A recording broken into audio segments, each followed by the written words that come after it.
साहेब सुप्रसिद्ध आंबेडकरी शाहीर यांचं या ठिकाणी आगमन होत आहे, झालेलं आहे.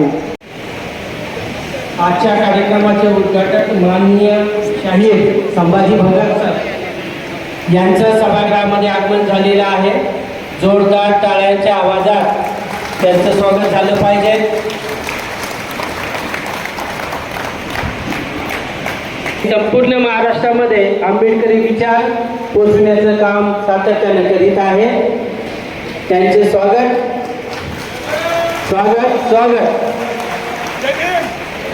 जय भीम, जय मुंबई वासू.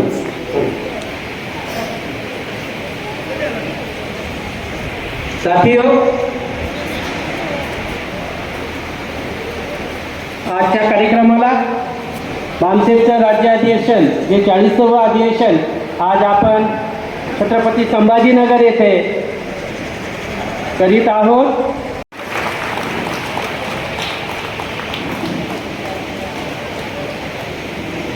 यानंतर माननीय सुमित्रे आयरे सर यांना मी विनंती करतो की त्यांनी माननीय शाहीर संभाजी भगत सरांचं स्वागत करावं.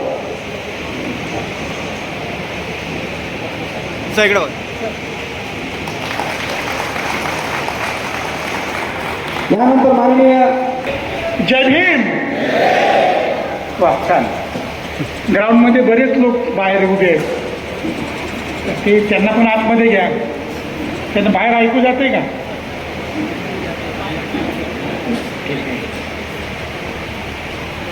माझ्या प्रिय भावंडांनो, ज्यांनी या देशामध्ये माणसाला माणसात आणण्यासाठी आपल्या प्राणांचं बलिदान दिलं, त्या सर्व शहीदांना प्रथम मी वंदन करतो. त्याचबरोबर या देशाच्या मातीत मानवता, समता, बंधुता, प्रेम, करुणा पेरण्याचं काम ज्या ज्या महामानवांनी केलं, ज्या ज्या महामातांनी केलं, त्या सर्व महामातांना मी वंदन करतो. मोठी लिस्ट आहे, ते नंतरचे वक्ते ते ही सगळी लिस्ट वाचतानाच आहेत.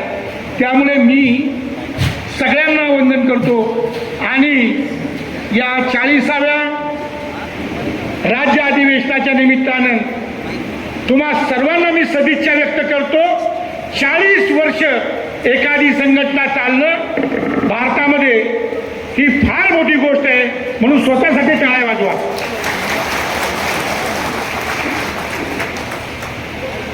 खूप चांगलं वाटतंय मला की या संघटनेचं बीज ज्यांनी या मातीमध्ये पेरलं असेल ती माणसं आज नाहीत. ज्यांनी त्याला खतपाणी घातलं ते सगळे लोक आज आपल्यात असतीलच असं नाही. म्हणून जे गेलेले आहेत त्यांच्या सुद्धा बाबतीत मी त्यांना श्रद्धांजली व्यक्त करतो. या 40व्या राज्य अधिवेशनामध्ये बाबांनो, माझा काही आत्मा परमात्मा वरती खालती असा काही विश्वास नाही, परंतु तुमच्या रूपानं इथं आम्ही उपस्थित आहोत आणि म्हणून तुम्हालाही वंदन करतो. कारण फार महत्त्वाचं असतं, जे लोक एखादी संघटना उभी करतात आणि तिला खतपाणी घालतात, की माणसांनी एक काम करून ठेवलेलं आहे आणि त्याच्या पुढचं काम आपण सगळे करतो आहोत.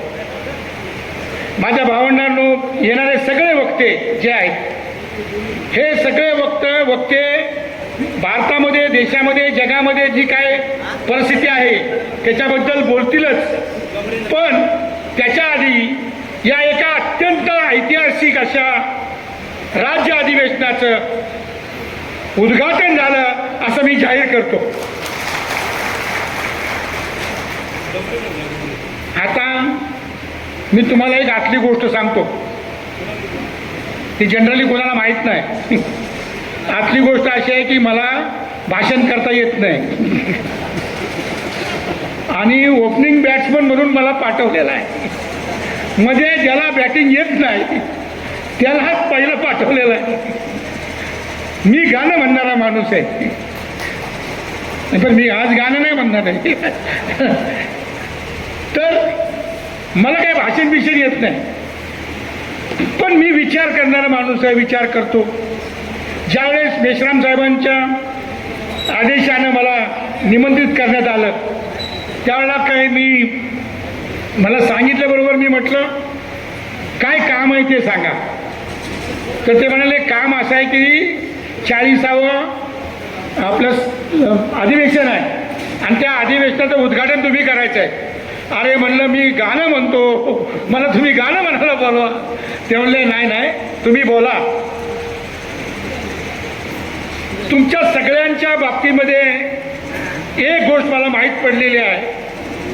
इतिहास जनरली सगळ्यांना माहिती आहे, परिस्थिती पण काय आहे त्याचा आपण रोजच्या रोज सहन करतो आहोत. परंतु या परिस्थितीमधनं बाहेर पडण्यासाठी आपल्याला करायचं काय